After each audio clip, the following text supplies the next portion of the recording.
ಮೊದಲನೆಯದಾಗಿ practice. Practice practice keep on practice. At the end will get A perfectness.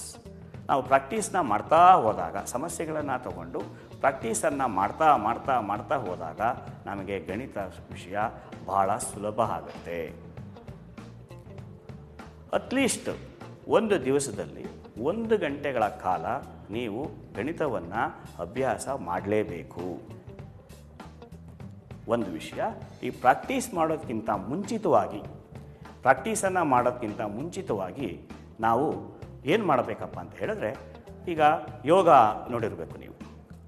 ಯೋಗವನ್ನು ಮಾಡೋದಕ್ಕಿಂತ ಮೊದಲು, ಯೋಗಾಸನಗಳನ್ನು ಮಾಡೋದಕ್ಕಿಂತ ಮೊದಲು ನಿಮಗೆಲ್ಲರಿಗೂ ಗೊತ್ತಿದೆ ಏನು ಮಾಡ್ತಾರೆ, ಶಿಥಿಲೀಕರಣ ಮಾಡ್ತಾರೆ, ವಾರ್ಮಪ್ ಎಕ್ಸಸೈಸ್ ಮಾಡ್ತಾರೆ. ಆ ವಾರ್ಮಪ್ ಎಕ್ಸಸೈಸ್ ಮಾಡಿದಾಗ ನಾವು ಏನಾಗ್ತೀವಿ, we are ready for doing yoga. ಯೋಗವನ್ನು ಮಾಡೋದಕ್ಕೆ ನಾವು ರೆಡಿಯಾಗಿರ್ತೀವಿ.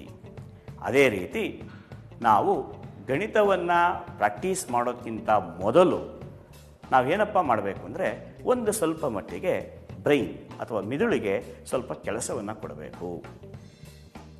ಅದಕ್ಕೆ ನಾವು ಏನಂತ ಕರಿತೀವಿ, ಬ್ರೈನ್ ಸ್ಟಾರ್ಮಿಂಗ್ ಅಂತ ಕರಿತೀವಿ.